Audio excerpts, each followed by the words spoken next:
All right, guys, we're going to go ahead and start our little mini unit to end the year on conic sections. Today's lesson is about parabolas, which we've talked about in a lot of detail in chapter 4. Lots about quadratic functions. We're going to look at them in a little bit of a different context today. As well, I'll just read the definition up there at the top of your notes.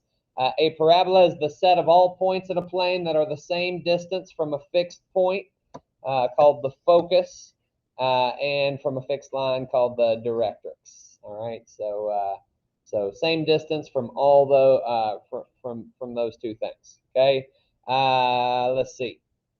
Your vertex on pretty much all of your homework is going to be this 0, 0. So that's kind of assumed. If that's the case, then the forms of our equation are either x equals 1 over 4 p times y squared, or y equals 1 over 4p times x squared. Okay, so the one that is a little bit weird that we haven't really talked about much is the top one. If the axis of symmetry is the x-axis, then it opens sideways. So we can see like what that looks like just below. And then you really can't use your graphing calculator on these. So I'm just going to say you can't use calc. You have to just know how to come up with the points, kind of the way I tell you. All right, then they go through some detail about how to find the key stuff if we were given like a focus. So what I want you to kind of notice here as we get started, again, coming up with this graph just based on the fact that the focus is 2, 0. This is given right here that your vertex is at 0, 0. And then how do we come up with those other points, especially since we can't punch that into our graphing calculator? We see the function is that x equals 1/8 times that y squared. We would need to have it y equals something.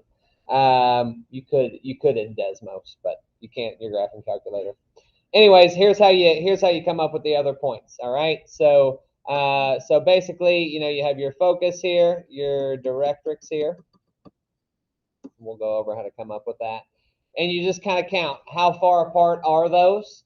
They're 4 units apart, and then that's how far you count from your focus. All right, so if I count in 4 units from my focus, I'll get there and there, right? So that is where, and that's all the points you need, right? That's where they're equidistant from the focus and the directrix, right? It's 4 and 4. Okay, so that's basically how you do it. Let's go ahead and do an example from scratch, and then you'll try one, and that's it. Okay, these are pretty short and sweet. All right, so it says complete to write the equation of a parabola with the vertex at the origin. So let's go ahead and put that on there. Vertex is at the origin, so right there in the middle. And the given focus. All right, so it says our focus is at 0, -2. I'll zoom in 1 and put that on there. So 0, -2. I'll put that and just label it point F. Understand that that's not an actual point of our function. That's just like a guide point. Okay, so if that's where the focus is, I'll just go ahead and copy that over here, 0, -2. Then the directrix is, so the focus is 2 below the vertex. The directrix would be 2 above it, right? So we're just going to make a horizontal line called y equals 2. So now I have my guide stuff on there. I have my focus. I have my directrix. We'll go ahead and ask for the equation of that at the end. So I'll just say y equals 2. All right, now let's go ahead and graph it, and then we'll fill out the rest, I think. So here is kind of how you graph it. Well, we already have the vertex because that's a given. And then here is how we come up with our other pair of points. That's all you need is one more pair of points. So again, our focus and our directrix, how far apart are they in terms of units? 4, right? So then you just count 4 away from your focus on either side, right? So go 4 to the right, go 4 to the left, and that's your other pair of points, right? If I go 4 to the right, I'm at 4, -2, so that point's on my function. If I go 4 to the left, I'm at -4, -2, so that point is on my function. So you'll always have either 2 to either side of your focus or 2 above and below, depending on which way your parabola opens. Then you just kind of sketch it the best you can. It won't be perfect, but that'd be good enough. That'd be good enough. That's all you really need as far as your graph goes. All right, so now filling out the rest of this. Zoom out just a little bit so I can fit it all on there. The axis of symmetry. If you have a parabola that opens up or down, in our case we have one that opens down, your axis of symmetry is the y-axis.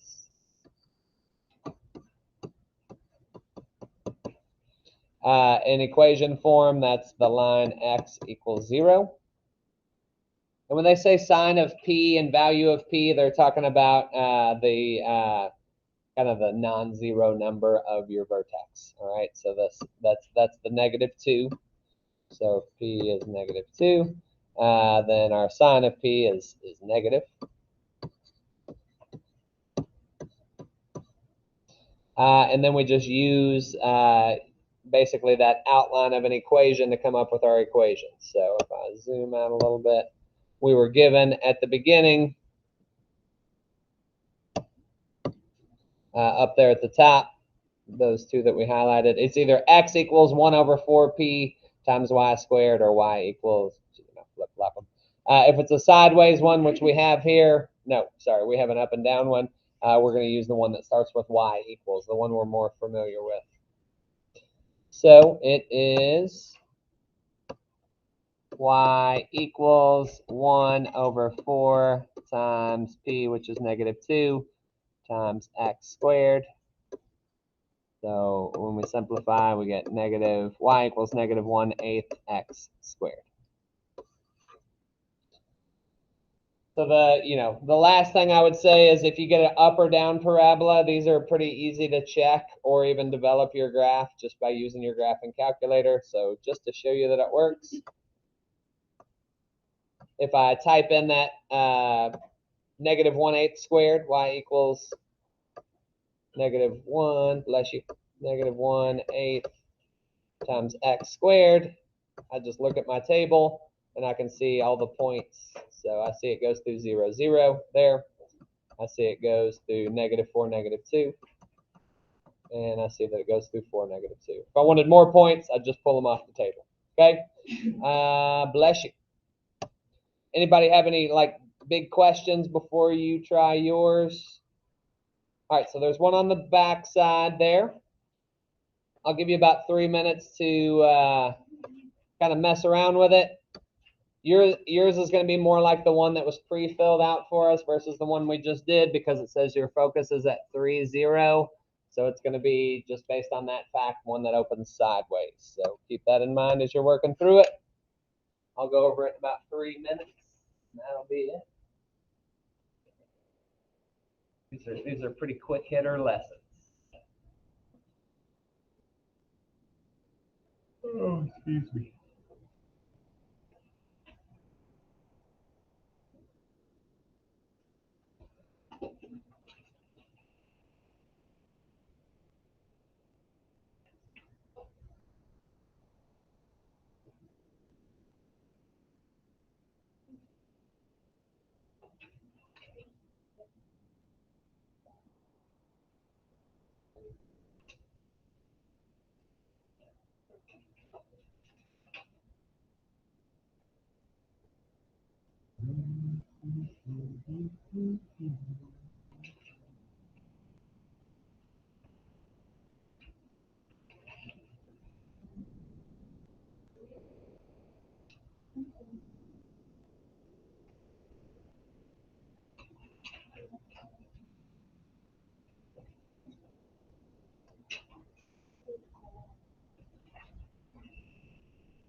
All right, guys. So anybody have any big questions before I kind of go through this? Nope. All right, let's go ahead and look at it then, and you can check what you did against what I do. All right. So as far as the graph goes, I'll go ahead and knock that out first. We have a point, we know it's 0, 0. The focus is 3 to the right. So my directrix is going to be 3 to the left. It's going to be a vertical line in this case called x equals -3. All right, now I have my guides to kind of find my next points. My focus and my directrix are 6 apart in this case. So I'm going to find my focus and count 6 above and 6 below to get my other pair of points. And that's really the only good way to come up with them on these sideways ones. Again, you can't type in an x equals function onto your calculator. So you just got to kind of know how to do this. Anyways, that puts me at 3, 6. Also 3, -6. And that'll be good enough to get a decent sketch. So now I have my graph to reference. Anybody have any questions about how I did that? Does that kind of make sense? All right, now I'll fill out the rest. Okay, so visually I can see my axis of symmetry is the x-axis in this case. In equation form, that's the line y equals 0. The sign of p, remember we're thinking about the 3 in this case, is positive. So my focus, again, that's given at 3, 0. So p equals 3. And then our equation is going to be in the form x equals. It's going to start with x equals. So we have x equals 1 over 4 times 3 times y squared. So kind of weird there. That's x equals 1/12 y squared. And again, you can't type that in because it starts with x equals. And then the directrix, again, we already said this, but it is x equals -3. X equals -3. Anybody have any questions now? Sydney? It's just the not. So the question was, how do you find the value of p? It's just the non-zero number of your focus. Okay, just the non-zero number of your focus, whatever that is. Does that make sense? Anybody have any other questions? All right, the homework is available. I'd say you can probably knock it out. Number 7's a little tricky, but I'll do that toward the end of class. So you'll want to get that done, at least that one done today.